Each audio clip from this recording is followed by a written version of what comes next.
Desire and Kunle had their wedding, which was the talk of the town.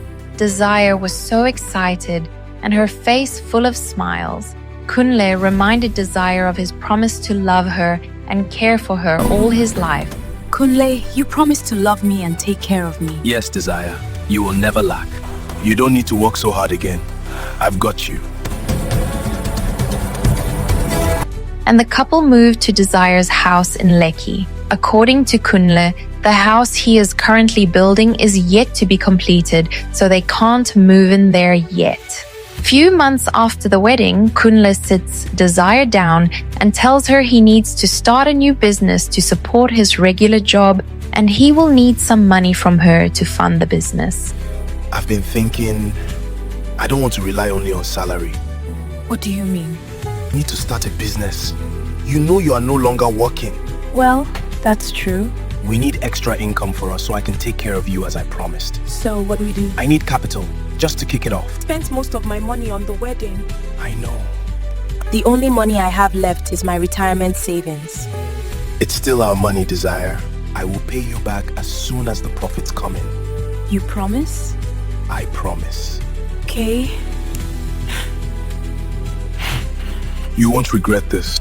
Not long after Kunle collected the money from Desire, his attitude towards her changed.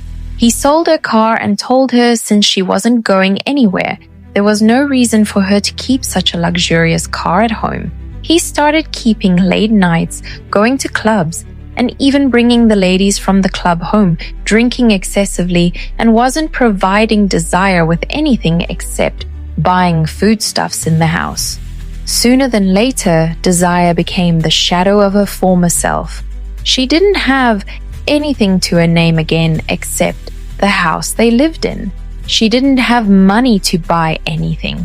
Even to make her hair became a thing of luxury. Kunle didn't allow her have any friends except for Bessie. She would just be indoor at home all day, doing absolutely nothing, only waiting for Kunle to come back at night. Why do you always look rough in this house? So because you don't have work, you can't look neat? No, but I don't have any money. How is that my problem? I am going to the club and won't be back until midnight. Kunle, where have you been? You, this woman, what is it again?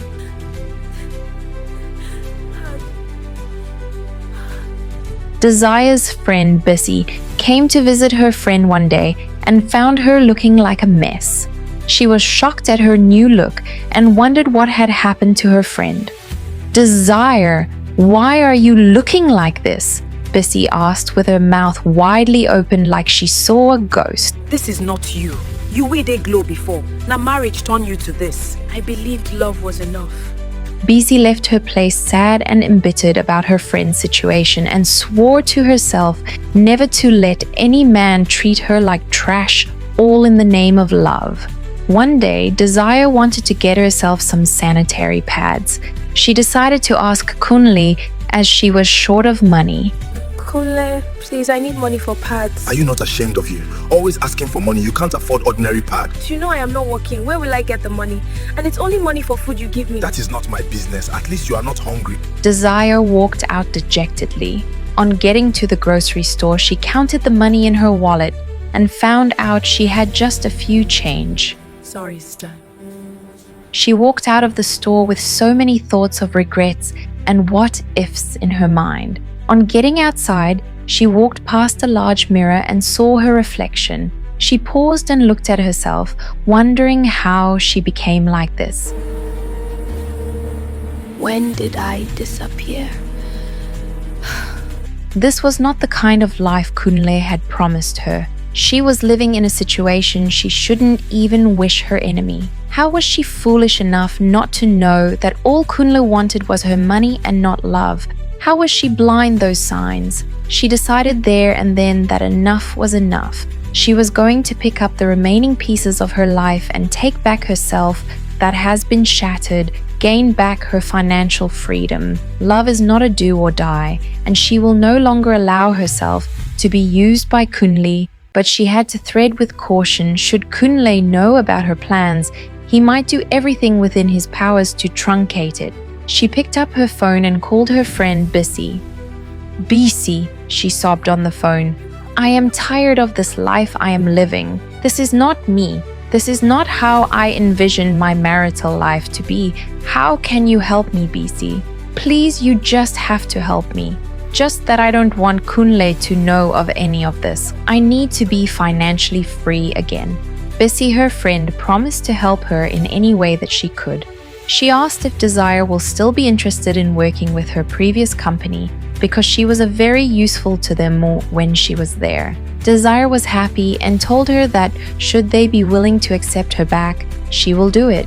But her challenge was that Kunle will not allow her step out of the house, as he has given the security guard at the gate an instruction never to let Desire go anywhere without his permission. Bissy promised to talk with the company if they could give her a remote job pending when she will be able to gather herself and gain her freedom. Shortly afterwards, Bissy secretly brought her a laptop and an Android phone to be able to work with when she gets called by the company. In less than a week, the company reached out to Desire via a mail and told her to start her remote work as soon as possible. In her employment letter, she was placed on a salary of 7 digits and also an official car. Desire was overjoyed and reached out to her friend to share the good news and thank her. "Bissy, what would I have done without you? Thank you very much. May God reward you for me." "But babe, I was giving an official car too. How do I use it without Kunle suspecting anything?" Bissy then suggested that she would keep the car for Desire, that anytime she needs to use it, she can come pick it up. Desire would wake up, do her chores, serve Kunle his breakfast, and as soon as he leaves for work, she would bring out her laptop from where she hid it and concentrate on her work until evening, when Kunle will return. After a month of working, Desire received her first credit alert in a long while, the 7-digit figure shining brightly on the screen of her phone. Desire was so happy and excited. She said, "Now I am financially free. I can buy whatever I want myself now." Desire continued to work and started saving up her money. She was no longer worrying about Kunle's nonchalant behavior towards her. Many times she had cried and pleaded with Kunle, asking her what she had done to deserve the ill treatment, but Kunle not only ignored her, but only continued in his reckless behavior.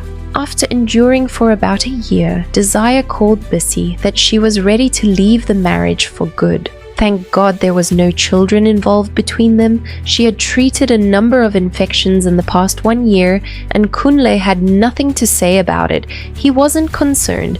Desire had saved a lot of money that was enough for her to travel out of the country. Thankfully, her company also decided that she should go and manage one of their branches in the overseas. Desire told Bissy to help her look for a buyer to sell the house and a lawyer to process their divorce.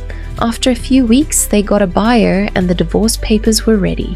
One fateful day, after Kunle had gone to work as usual, Desire called the security guard and sent him on an errand to enable her leave the house quietly. Her bags packed and a note she wrote to Kunle on the center table of the living room, Desire dropped her wedding ring on top of the note and walked majestically out of the house. "The buyer will be coming in 2 days' time to take ownership of the house." Desire went outside to meet her friend Bissy, who was waiting for her in the car to go drop her at the airport. Her flight was for 2 o'clock that afternoon. Bissy says, "I am so happy for you, my friend. Thank God you left that marriage intact. God will provide you a good man who will love you and cherish you like you deserve." Desire says, "I am happy for myself too, babe, and thank you for your efforts so far. Without you, I wouldn't be here today." Bissy says, "I can't wait to see Kunle's reaction when he reads your letter and the buyer comes around too." Desire says, "Good riddance to bad rubbish." When Kunle got home later that evening, he called Desire to come serve his food as usual, but instead saw a white paper on the table with her wedding ring. After reading the note, Kunle slumped on the chair and said, "Desire, why will you leave me? What did I do to you? Have I not been a good husband?" He picked his phone and called her, but her number was not going through. He tried Bessie's number, but she had already blacklisted him a long time ago. He said to himself, "Where do I start from now? Well, at least she left the house. I can still sell this and move to a small apartment close to my workplace." The following morning, as Kunle was about leaving for work, two men came, the buyer and a lawyer. They showed him the documents showing transfer of ownership and asked him to evacuate the house in a 3 days' time, else he will be forced to leave. The lawyer presented the divorce papers to him and told him should he not sign it, he should be ready to go to court. Shortly after Kunle was evicted from his house, he lost his job as his company were trying to downsize. He started owing people and unable to pay back. The small house he got to manage himself. He was evicted cause he couldn't pay the rent again. He had nowhere to sleep and started wandering the streets begging for food to eat. He sat under the tree one day and said to himself, "My greed has made me lose a good woman. Desire never deserved any of what I did to her. Where do I start from now? What has become of me now?"